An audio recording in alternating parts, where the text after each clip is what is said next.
Hello, everyone. Welcome to today's workshop, How to Market Yourself in Your Industry. My name is Gabriela Ureña, and I will be your host today on behalf of Hispanotech.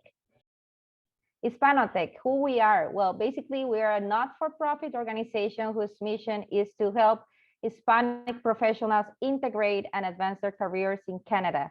We accomplish this through various ways, such as skills development, seminars, volunteering opportunities, networking events, mentoring programs, and so much more.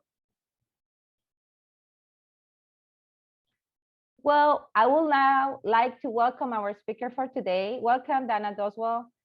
She is the VP of Business Development for SunDevs, which is a digital transformation company in Colombia, and she's the owner of Dossi Inc. She previously started and grew her own digital marketing agency in Toronto, where she helped financial and legal organizations develop integrated digital strategies that range from effective communication to CRM implementations. During this time, she began learning Spanish as a hobby, and she spent over 8 months living in different parts of Latin America to better understand the cultural difference between these parts of the world. Inspired by what she learned, she started Dossi Inc. to train ambitious Latinos and Latinas how to grow their careers in North America. She speaks fluent Spanish. She loves lifting weights, and this is slightly obsessed with Colombian coffee. So hope we can have a coffee this year, Dana. We are so glad to have you here today, and we are so excited to keep learning from you. Awesome. Thank you so much. All right. Welcome, everybody. I'm really excited. I know last week I see many of the same people, so this is going to be awesome. A continuation of the foundation that we really built last week, all about building your lifelong personal brand. And today we're going to really be diving into how you can market yourself in your industry. And this is all about being known as an expert in a certain field or positioning yourself in a very specific way, but also maintaining this feeling of being ourselves. So it's not pretending to be somebody else. It's not copying what other people are doing. It is always being yourself. And so the purpose of today's workshop is that I want to make sure that you have the resources and the framework when you leave. So in an hour and a half when you leave, so that you can start marketing yourself and you actually have a process that you can follow. So you're not going to leave and just say, oh, great, that was really interesting. You're going to actually have something that you can follow and you can continue executing on. And so main two things we're going to be going over today, which sound really small, but we're going to dig into a lot of kind of the nitty gritty, is the first thing is going to be finding your North Star, which is all about why you want to market yourself. We always want to make sure that we have a specific goal and that we're not just kind of doing things willy-nilly. And then the second thing is we're going to be diving into steps 4 to 6 of your personal brand, which obviously is talking about marketing yourself. But before we go directly into that, I want to do a really quick review because I know not everybody was here last week. And I also don't think that I showed this slide last week. And this is really important. This is kind of a very, very brief overview of my journey. So what Gabriela was explaining of kind of how I came to be here today. So I wrote a little bit of a timeline out here, and this is also really cool for me to look back at. But for people that haven't heard my story before, I actually was traveling in Italy in 2017, and I went on a yoga retreat, and I was in this tiny little village outside of Rome. There's only about 300 people that live in this tiny village. It's 2,000 years old. It's so beautiful. And I literally met another Canadian there, and it was so shocking. It was hilarious. I met him. We went out for like a couple of drinks. I was actually there with my mom, and it was super fun. And then when he found out that I only spoke English, he was like, oh my gosh, you're an embarrassment to Canadians. Like, you don't even speak French. What's wrong with you? And he spoke French, Italian, Spanish, and English, of course. And so I promised him, I was like, okay, by the time I'm 30, I'm going to at least be bilingual. So I'm going to learn another language. So I continued traveling for a couple other months, kind of forgot about it. And then when I came back to Canada a couple months later, I think I got an ad or something like that. And it was for doing an introduction Spanish class in Toronto. And I just said, I'm going for it. And that's kind of where it all started. I took a Spanish class that it was right in Canadian place, like right downtown. And from there, I just started falling in love with the language and the culture. And after I kind of got to a point where I could have some very basic conversations in Spanish and not feel like an idiot, I was like, okay, I'm going to go and improve my Spanish. I decided to move to Mexico. I'd been doing a language exchange with a girl from Merida, really close to Cancun. And turns out her parents rented Airbnbs. And so I decided to go rent one of their Airbnbs, and I stayed there for a couple months where I met Danny. who was an English professor that's now been working with me and helping me build up Dawsey, and ended up going back there and living there for 6 months last year. When I was there, Danny and I started Dawsey Inc. together. I got a proposal from ProColombia, part of the Colombian government here, and ended up running a 3-month program with them to teach 15 different Colombian companies how to enter the North American market, all focused on cultural differences, how to sell and how to market yourself. Inspired by what I did in that course, I ran the business of communication course twice. I think most of the people that took it were from Hispanotech. So thank you, Hispanotech. That was amazing. So I ran that twice last year. And then at the end of running this course, I was like, okay, how can I continue to support the Latin community, but without committing so many hours every week and at a price point that's a lot more affordable? And so I launched I Level Up Community, which I recently announced as free. So it's pretty much the most accessible price point that you can get. And from doing all of this work, I was introduced to the CEO of Sundevs, where I'm currently working. They're a Colombian company that has started to enter the North American market, and they brought me on as their VP of sales to help them continue expanding into North American market. And I moved to Bogota in January of this year, and I'm planning on staying here and living here for about the next year. So this is a little bit of my story and how I got to where I am. And the reason why this is so important, and what we looked at last week, is when we look at my personal brand, I could really easily just put Vice President of Business Development and the owner of Dawsey Inc. But that's such a small part of who I am, how I got here, the message that I want to communicate it to the world, and the reputation that I want to have. And so if I was to look at all of these things that I've done, and then I was to go here and say, Desiree, I'm just going to mute you. Yeah. And then if I came to this slide and I was like, okay, the only thing that matters about me is that I'm the Vice President of Business Development at Sundevs and that I own Dawsey Inc. It just kind of feels flat. And that's not how I want to portray myself. And so it's really important when we're talking about personal branding to incorporate not only the business side, but also the personal side, personal branding. What do you like doing? I think I saw Aldo is here and he's really into jujitsu, for example. Like that's really, really cool. And so we want to be able to share some of these other parts of our lives. And this is what gives us that personality. It allows us to really connect with other people, because if we're only ever focusing on business, that's just super boring. So I wanted to do a really quick recap here, and then also talk briefly about, yes, your personal brand is your reputation. And yes, this is why we're all in the referral business.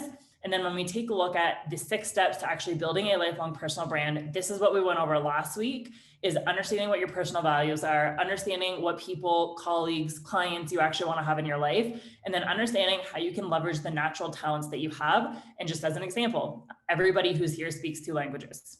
That's already a natural talent that you have. That's literally how I started building my own business, was just because I learned another language. And so this aspect, or these aspects that we went over last week, these are mostly permanent, or they change very, very slowly over time. And these really come down to the core of who you are and the person and the personality that you want to portray into the world. Now, today we're going to be going into marketing yourself. Now, marketing yourself changes as you change. Because if we think about it, and this is just being very logical, is right now, for example, I have a certain level of skills based on my experiences, the work that I do, and all of that stuff. Now, what happens if I continue working hard, I continue developing myself personally and professionally, is in 6 months to 1 year, I'm going to be able to offer a lot more value. And what usually ends up happening is that right now, a lot of people are talking about personal branding simply as just producing content, and they miss this part. They miss this part of the process. And they just pretty much teach you that you need to be an influencer, which is not true. So that's what we're going to be diving into today. Before I get started, does anybody have any hopefully brief questions before we begin? I'll take a couple before we dive. Okay, let's just get going. So what we're going to be talking about today is marketing yourself. But the first thing that we need to do is understand why. Again, because we're not all here just trying to be influencers. That's not the point of this. Is we want this to actually add value to our lives, to our careers, and we want this to be a way or a tool that we can achieve the goals that we want, and that we can feel certain that we're going to be able to expand and grow our careers the way that we want to. And so the first thing that we need to understand is that North Star. Where are we going? What is the purpose of doing this? And so what I want everybody to do is think about, why are you interested in marketing yourselves? Now, I wrote down a couple examples here. Do you want to get a job? Do you want to get a promotion? Do you want to get new clients? Do you just simply want to grow your network? Do you just want to market yourself because you think that it's interesting? So this is the first thing. Start to brainstorm and think about, what is your reasoning behind why you want to market yourself? And then step 2 is we're going to state our goal. And this is going to be a goal that's a little bit more focused on the short term, but I also want you to keep in mind as you're creating this goal that obviously, like, let's say, for example, you are in project management. Actually, there's a couple people on here that I know from the community that are in project management, and they're just kind of starting out. So for someone like you, then you want to think about, okay, what's the short term, the medium term, and the long term look for me? Same thing as with any career. Just to give you a couple of examples of some good goals that are measurable, there's a clear timeline, and it actually shows you what you want. So this is actually one of my own personal goals, is that I want to get 1 new client for Sundays by the end of June that opens 3 new positions with us. Very clear, you know what I want, you know when I want it by, and what it's going to do for the company. And just as an FYI for us, like if I was to open 3 positions, that would be a minimum of about $15,000 of revenue on a monthly basis if that happens. So that's another way that I could look at it, is that creates $15,000 of monthly recurring revenue for the business. But I just put 3 new positions because the pricing can vary. Let's say you want to get a job as an SEO manager at a startup in Toronto by July 15th, or maybe you want to get promoted. So here's just a couple of examples, and we need to really make sure that they are measurable, clear, and that there's a timeline associated with them. So what I want to do right now is just take a couple of minutes and have everybody brainstorm, what are your goals? Why do you want to market yourself? And I want, if you feel comfortable with it, share it in the chat as we keep going. Okay, so good. Start thinking, when you're thinking of this job, what kind of job do you want? And what type of company? And really go back to what we did last week and use that again as your framework. Okay, if you have your list of values and one of your values is connection, then, and you go and look at a company and like that's not mentioned anywhere, and they just seem super, oriented or fixed on like, you need to make us money, and that's the only value that you have, maybe not a great fit for you. So go back to some of that work that we did and start thinking about what that job is that you want. Okay. Lillian or Stephanie says, grow my business. Okay. How much do you want to grow your business by? What does that look like? What is that deadline for you? Lillian, to get a job, but at the same time, I would like to volunteer. Okay. So you can definitely have more than one goal. I would highly suggest prioritizing. So which one is the most important to you, let's say over the next 6 months, and then kind of go from there, but you can definitely have more than one goal. Ivan's goal is to make it into a pool of candidates that will allow you to get appointed as manager in the government of Canada by September 2021. Awesome. I love that. That is a great goal. Nodadia says to find a job as an events professional in IT or a financial company by July 15th. I like it. And some other things that you can do is outside of just having the one sentence, like that's going to be what represents your goal. But what you can also say is like, okay, if you're thinking of an IT or financial company, obviously there's massive differences. A financial company could be a bank, it could be like a fintech startup, it could be so many different things. And so I would also really recommend, you could even journal this out, is okay, what's your ideal company that you would want to go in and work in? How big are they? What team are you going to be working on? What is your boss going to be like? Those kind of things. Clara says, my goal is to join the market in Toronto as a project manager in the IT industry this year. Okay, awesome. I'd just change that a little bit. And if you want it for this year, put like December 31st or something like that, like have the deadline. Desiree says, my goal is to get a job as a project coordinator in the health science sector by August 2021. Love it. How do you find a good job if you don't have experience in this specific country? That is a very, very big question. I could do an entire other webinar on it, but what I would encourage you to do is apply everything that you learned today, because it's going to be very relevant. Because at the core of what you need to do is show that whatever company is considering hiring you, that they can trust you and that you're going to be able to take ownership and come in and really be able to add value to the company, which is really the same anywhere in the world. You're just going to need to sell yourself a little bit harder. Wendy, to achieve senior manager, bring in a 20K salary increase by mid-2022. I freaking love that, and you're going to totally do it. Andrea, my goal is to get a job as an inbound sales specialist at a tech company that has less than 100 people in the next 45 days. Boom, you're totally going to do that. Amanda, you want to start your consulting business. Okay, so I would encourage you, because I have some experience starting businesses, maybe make your goal something around getting your first client or something like that, because that's going to give you a very specific end goal that you need to work towards. And that's going to represent like, okay, your company has officially started. Avnish says clear CFA levels and attain a permanent role. Okay, by when? When do you want to do that for? Suzette says to start up your professional career in the supply chain industry by August 2020. Okay, we're in 2021, so make sure you adjust that. But also make sure, if you can be as specific as possible, what type of position are you looking for? And Luciana says, your goal is to get a better marketing job in tech before September. Okay, same thing here. Better, what does better mean to you? Really go in and describe what that means to you. The more specific you are, the easier it is to achieve your goals. Because maybe you get another job and you're like, is this better? And you don't know. And then you don't really know if you've been able to reach your goal or not. And you're like, oh, did I just waste my time and get a job that really just makes me feel the same? And Juan says, your goal is to keep learning about managing teams and change jobs by mid-2022. I like that. Again, if possible, try and be a little more specific. So what type of job would you like to change to? Or even would you like to go from like manager to director level or entry to manager level? Be a little more specific. Awesome. Does anybody else have any goals they want to share, or anybody that I just gave feedback to and they want to reshare? Okay, so we're going to keep going. So keep the goal in your mind. And really, again, have that as your North Star. So when you're thinking about marketing yourself, when you're thinking about the decisions that you're making, that North Star is what we're moving towards. And we're going to use everything that we learned from last week and everything that we're learning from today to be able to achieve that goal.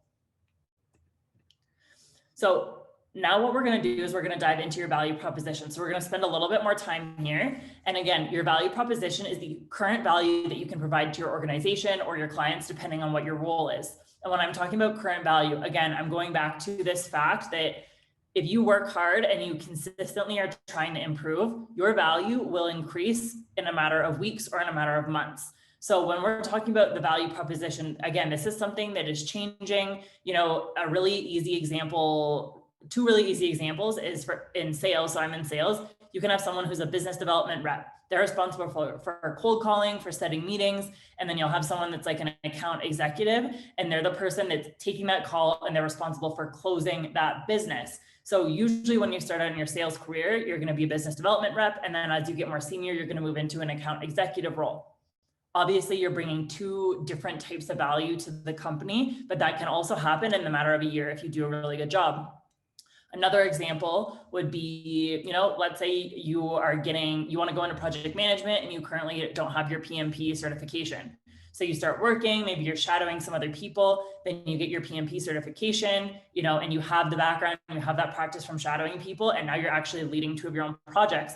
Again, you're adding two very different types of value at those different stages of your career. And so I really want to encourage everybody here to do this exercise every couple of months and just revisit. And this was also going to help you in salary negotiations, getting a promotion, anything like that, because you can go in and actually show the progress based on the value that you're adding to the company. And that's always going to be the best tool that you have when you want to get a promotion or you need to go into a negotiation. So the big questions that we need to ask ourselves here: who do you provide value for? This is your target audience. Who is that one person or a couple of people that you really, really provide value for? Number two, what is the value that you provide? So what can the business do because of you? So using just a quick example, because I've been working with a lot of project managers lately, is if someone's a good project manager and a company's struggling finding good project managers, it's like, wow, we can actually deliver our projects on time now.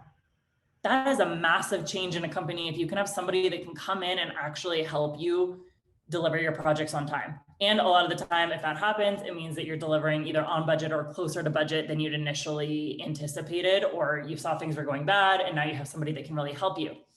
And then the third question is, how do you provide this value? This can be a certain set of skills that you have, a piece of tech, a unique process that you developed. And so this is really how. This is how you're taking that company from point A to point B. And then lastly is, why do you do what you do? This is a little bit more of an in-depth question. It's going to take you a little bit longer to answer. And it really comes from, okay, why did you choose this as your career? Why does this fascinate you? Why do you want to be working on this? And so to give you two examples from my own personal life is at Sundevs, I provide value for engineering leaders. I do this because I give them the ability to deploy quality software, which is really, really important, quickly and on budget. And then lastly, I do this by allowing them to gain access to all the talent in Latin America and then providing them with qualified people within 3 to 4 days. Usually in North America, if you're hiring locally, I've seen people waiting as long as 2 months to get qualified talent. And if you need to deliver something really quickly, you pretty much you can't do that. That's not even an option. So that is how I add value to engineering leaders. In Dawsey, I provide value for Latinos that are growing their careers in North America. And I do this by helping them get leadership positions. And the value that I provide is helping them to get leadership positions. And then I do this by providing workshops like this, cultural communication, leadership training. I also work with an English professor that provides advanced English lessons. So really just supporting along the entire journey. And then for both of these jobs, my why is really because in my experience and like living in Latin America and living in North America, I think that when we can combine Latin culture with North American culture, it makes for really just amazing people to work with, really powerful leaders. And out of all the other cultures that I've experienced, I think that this is probably the best blend that I've seen, because you can really take this kind of productivity, achievement, independence oriented North American culture and combine it with the community, family, and really caring about other people culture that exists in Latin America. And when you have those two things together, that is really how you're able to inspire people, move things forward, and also just bring creativity into your businesses and into your culture and your company. So these are my examples. What I want to do now is take a couple minutes, and I want, again, you guys to brainstorm what your value propositions are, send them to me.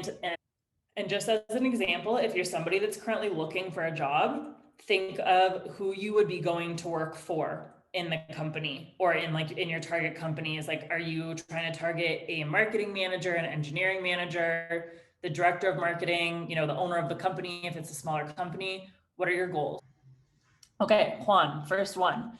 So you provide value as a strategic planner in communications. The business you help them by giving the business a coherent voice, tone, and visual communication.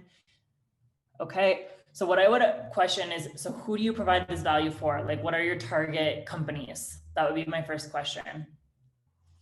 And this is something for people that don't know, an ICP is an ideal customer profile. That's really what we're trying to think about. This is a very like salesy marketing term, but your ideal customer profile. Who's the ideal person that you'd be going to work for, that you'd be selling to? Like who are you really trying to influence, and who are you trying to market yourself to? Who is next? And also just remember that even if you write something and it's completely wrong, that's the entire purpose of this workshop. And you have the opportunity to get live feedback. So really take advantage of it. Put yourself out there right now. Okay, Wendy, you bring 10 plus years in CPG revenue pricing management to the table, 3 languages, open-minded individual with a knack for mentoring sales and finance teams. Okay, I like this, but let's follow the structure. So who do you provide that value for? Because obviously you can provide a lot of value, but are you providing value to executives, to sales and finance executives, for example? Is that who you're trying to target? And then what value do you provide? Is it mentoring? How do you mentor? What do you enable them to do? Are you enabling salespeople to, improve their cold calling skills, to improve their messaging? Are you able to be kind of like that go-between between like the Quebec, the rest of the Canadian market, and the entire Latin American market? What is that value that you bring? Ivan, you provide value for your division as a manager. Diversity, bilingualism, experience managing teams, leadership, and engineering degree and experience in cybersecurity is very hard to find. Okay, so same thing here. I really want everybody here, and I know sometimes this can be a little difficult, again, coming from Spanish or coming from Latin America to North America. In Latin America, it's very common that when someone asks you to like introduce yourself or to explain what you do, it's a very long introduction. You add a ton of context, but here what we want to start getting down to is just kind of the bare bones. So really going point for point. So I love what you guys are saying. Let's try and be a little bit more concise. Okay, Juan, to regular brands, those who have never worked with an ad agency. Okay, there you're getting a little bit closer, but then I would also take a look. Yes, Ivan, I know you're trying your best. I would also take a look, Juan, at what are the customers you have right now. Do you tend to work with companies that do between, $5 million to $15 million a year in revenue, or do you have more? Because what you can start to do is you can say, okay, what are the companies that actually have a budget to work with an ad agency? So you take a look at how much money do you need to do your job properly. That automatically cancels out anybody that cannot pay that budget. Okay, now you have a smaller target audience. Now, within those companies, what are other types of markers that you can use to say, okay, this is the ideal company? And then within those companies, who are you targeting? Are you targeting like the owner, the CEO, the VP of marketing? Who are you working with? Noredia says, I help IT companies generate B2B leads to increase sales revenue by creating, implementing, and executing impactful and engaging events on time, on budget, and seamlessly. Okay, I think this one is probably the closest one so far that I've seen. Really, really good job. So when you're talking about B2B, you help IT companies. Okay, if possible, again, I would try and say something like, I help, I don't know, let's say like the VP of sales in IT companies increase, I would even, if you're doing events, to like increase conversions from events that they host by creating an engaging event on time, on budget, blah, blah, blah. And so you can see for you, it's not just, okay, you're increasing revenue, you're specifically helping companies increase their conversion or their sales based on events, which is very different than just, hey, we provide you with like a lead generation strategy. Clara says, I provide value to customers, connecting dots between their needs and business requirements, using great listening and communication skills, loves to connect with people. Company and customers are nothing but people. I like this, but I have no idea what you do. Because when you say I provide value to customers, every single business has a customer. So what type of customers for what type of companies do you help them out with? Luciana, you provide value as an expert marketer. You bring more than 12 years of experience, of global experience in B2B and B2C. Your passion is making things happen, from launching products to creating campaigns from zero. Okay, so in this case, this is interesting. What we can take a look at here is because Luciana has 12 years of experience, somebody with her profile is probably going to go more into like a director level role, would be my assumption, or like a senior manager role at a bigger company.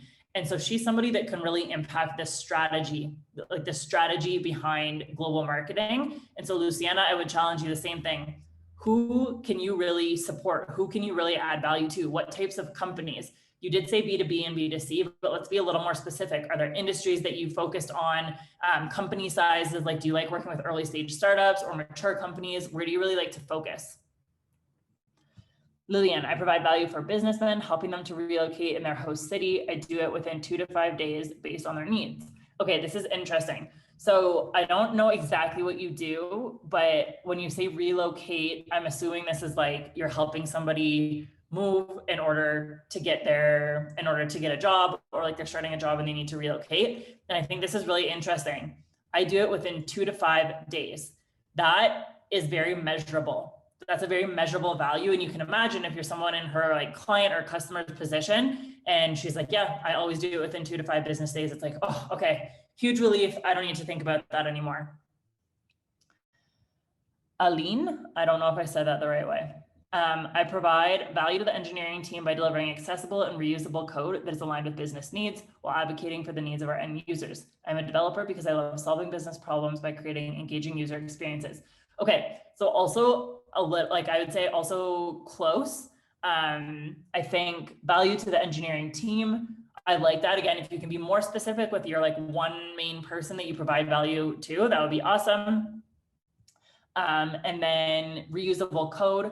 So when you're talking about reusable code, I'm just curious, when you're thinking about the value you provide, what does that do for the business? If they have reusable code, how does that change the effectiveness of the engineering team? Does it save them time? Does it save them money? What is that value that you create? Rosanna says, I would like to provide value to a financial institution. I can provide my expertise as a problem solver. I can identify and provide solutions to commercial customers. I love to interact with people and help them to achieve their goals. To me, this sounds almost like a financial advisor. So I would say, here, again, coming back to who do you provide value for? Financial institution. Are you talking about a bank, a credit union, a fintech? What is that specific type of company that you are really adding value for? Avnish, provide value for investment bank and asset managers. Yes, investment firms can have a more coherent risk framework and think about out-of-box situations and scenarios, targeting CROs and CFOs. Yes, much, much better. We're going to keep going. But I really encourage you, again, come back, really dive into these questions and see if you can answer one line for each of these questions. And then in the future, you can expand on them. And a little tip I have for you here is when you have all these answers, expand on them. This is where you can add in, how do you manage teams?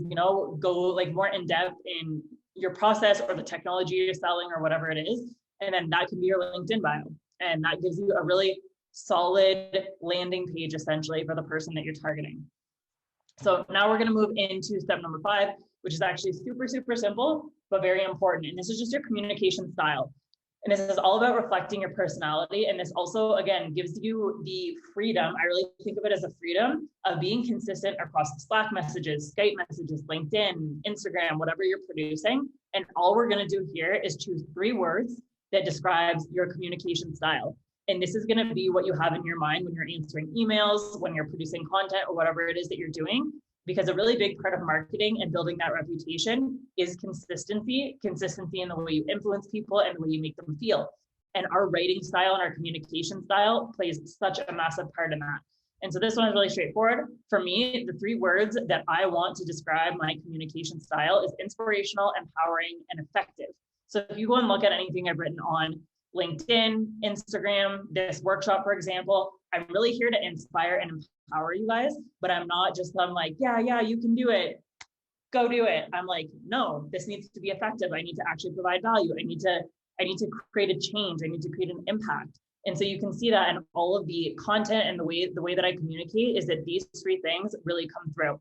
So let's just take 2 quick minutes here. Again, brainstorm, think about what type of communication style you want to have, and then post in the chat. If you can only think of 1 right now, that's fine, but try and think of 3 in the next 2 minutes. And it can be funny, for example. It doesn't have to be super serious. It can be funny, can be, what are some other ones? It could be clear, like you always are like, no, I need to be very, very clear. It could be concise, like you're someone that doesn't want to talk a lot. What are 3 words that describe your communication? Empathetic, persuasive, and straightforward. I love that. I was actually had empathetic in my mind. I love that.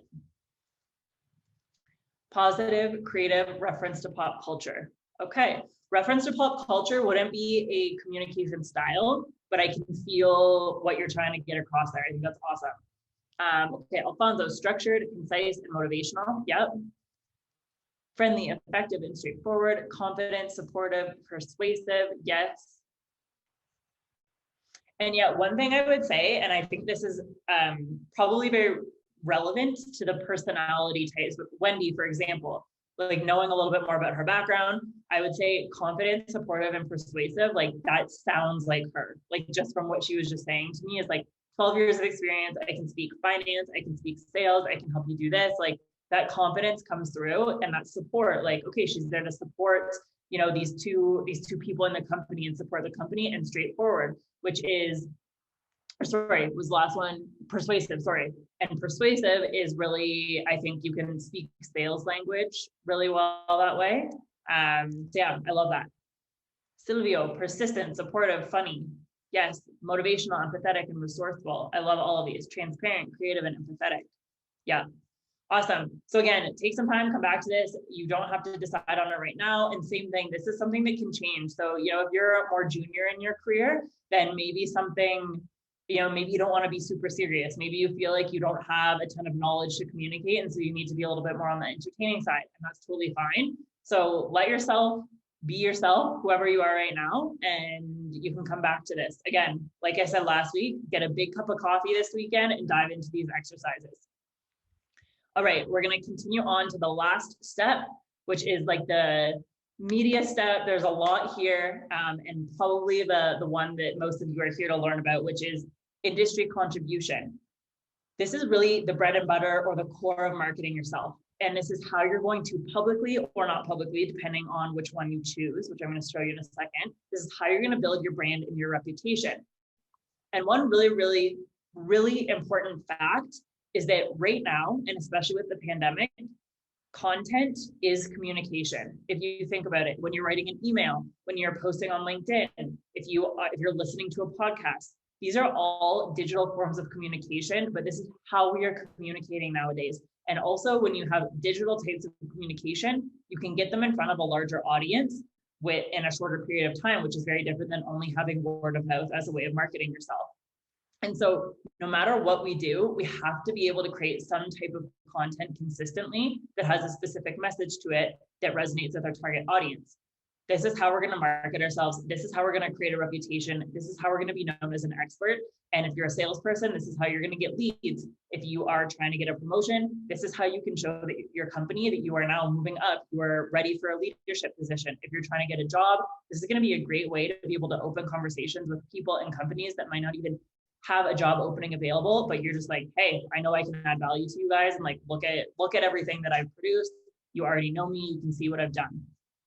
So how do you actually do this? The first thing that's really important to understand is the difference between two things, which I call internal content versus external content. Internal content is where you are creating, producing, and sharing content in a very contained community or contained environment.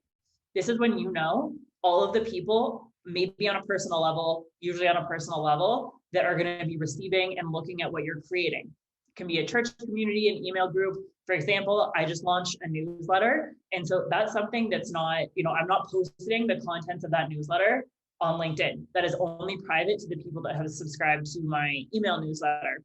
But you can even contain it more than that. You can accept and you can reject people that are coming into your newsletter, whatever you want. Then external content, on the other hand, this is content that you create in a public space. So LinkedIn, Instagram, Twitter, TikTok, YouTube, whatever.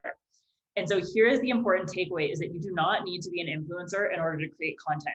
You do not have to live an extremely public life. And so if that is what you're feeling, like you're thinking about posting on TikTok and you're like, absolutely not, then internal type content is the way that you want to go, because you're going to be able to control the environment. You're going to be able to control the people that are going to be receiving your thoughts and your strategies and your recommendations. And so who are these different things good for?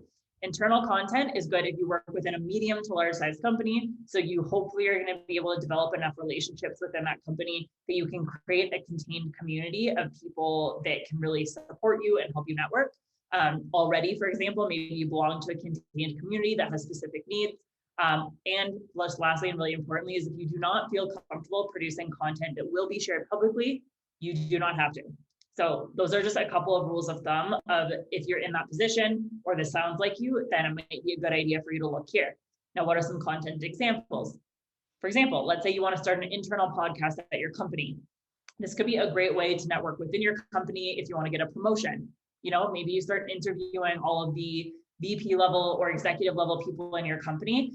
And, let's say you're a project manager and you're starting to interview everybody and understanding, their ways of managing projects, or like what the characteristics of the best project manager are that they've worked with. And you start to interview all these different people at your company. You start networking, you develop these relationships, they get to know you. This is a great way to just be top of mind and then also be able to have that relationship to go to, the VP of projects or something like that. And you go and you just say, hey, I've been learning so much. I've seen that there's like a couple of things that I think we can really improve on. And I wanted to open the conversation with you about moving me up to a manager position so that I can implement these changes. Like, do you see it? It's so, I don't want to say easy, but it's much easier going down that path because A, you're making the connections, but B, think of all the things that you're learning that you actually can implement at that company. Another thing could be creating a book club with a specific group of friends that you have, and then having like a referral basis. So only other people that are in your book club can refer other people and they have to be accepted in. You can start writing a weekly opinion piece. You can create an interview series at your company, anything like that. So these are ways that you can contain and you can control the end environment and the people that are actually going to be looking at the content that you're producing. Now, to develop external content, this would be great if you're an entrepreneur, a salesperson, you're looking for, I'd say more a new job, maybe a promotion, but definitely a new job.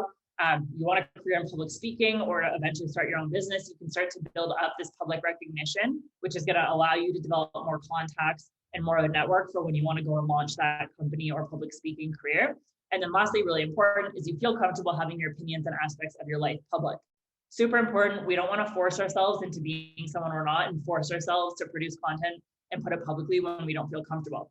Some content examples: starting a public podcast, just posting regularly on LinkedIn or other social media channels, You could start a YouTube training series if you're, if you're like a sales leader and you want to train other salespeople. You can start a YouTube series or some type of really valuable training series or training program that people can come and take a look at, that is specifically from all your experiences and all of the pieces of knowledge that you have gained over your career. So those are kind of the two different types. And I just want you to take, again, I know we're kind of coming up on time, so just take 2 minutes, identify what type of content you think you could commit to producing. So if it would be more internal or external, why? So kind of come up with your reasoning. And then if you have enough time, is come up with 1 to 2 initial ideas of what interests you. So what are some topics that you could potentially talk about? Are you interested in writing? Do you really like writing? Would you maybe want to start a video series? What kind of pops out to you as something that's interesting for you? Anybody have an initial idea, or if they would be more focused on internal versus external content? Ernesto, identity and access management and operations technology, because this is an area where it's hard to find skilled professionals. Most of them move within the IT space. Really, really interesting. Yeah. And so do you think, Ernesto, like, are you thinking some type of article, like a video interview series? What would that look like for you? Basically, this is articles, and I publish those, a few of them on LinkedIn. Awesome. Also, I need to review that with my company before, because that is public, right? So I love that. That's a great idea. Juan, I love your idea too, of doing some tutorials about how everybody can make those. For sure. I think that would be really interesting and engaging to watch that. Avnish, writing blogs and LinkedIn posts can work on educating individuals on the basics of investing and how to avoid investing traps. I love that. Yeah. I think that, and this is really interesting. So you can see everybody here has some type of education to add, and they're completely different. And so I'm 100% confident that the other 50 or the 53 people that are here right now, they can all, every single one of you has something like this that you can add value for within your industry. Have that big cup of coffee, tea. I don't know if you want to drink a bottle of wine when you're going through this, whatever you want to do, but come back through these exercises, give them some thought. And then I'd also encourage you, for anybody that was also here last week and in general, is sit down and kind of go through that whole process. So from last week to the exercises from this week, and be able to kind of do a big review, and you'll be able to see cohesively how everything really builds together. And I hope this inspires you to get yourselves out there a little bit, whether it's internal or external, but just take the knowledge and those expertise that's in your mind and get it out there in the world. And I promise you, amazing things will happen. Thank you. Okay, we have a couple of announcements to go over. Come join us in the next leadership workshop number 3 on Wednesday, June 23rd. Remember, this was rescheduled from Tuesday to Wednesday. It's about the storytelling to nail a job interview and work presentations. In addition, remember to join our mentorship program. You can register to be a mentor or a mentee. Last but not least, cheers to our volunteers who make this event possible. Thank you so much for your time and dedication. You are also welcome to join us as a volunteer. Just send us an email. You can see over there the emails we have. There are 2 there. And if you want to learn more about Hispanotech, you can follow us on social media. You can visit our website and you can become a member. So thank you very much for participating in today's webinar. We hope to see you again next week.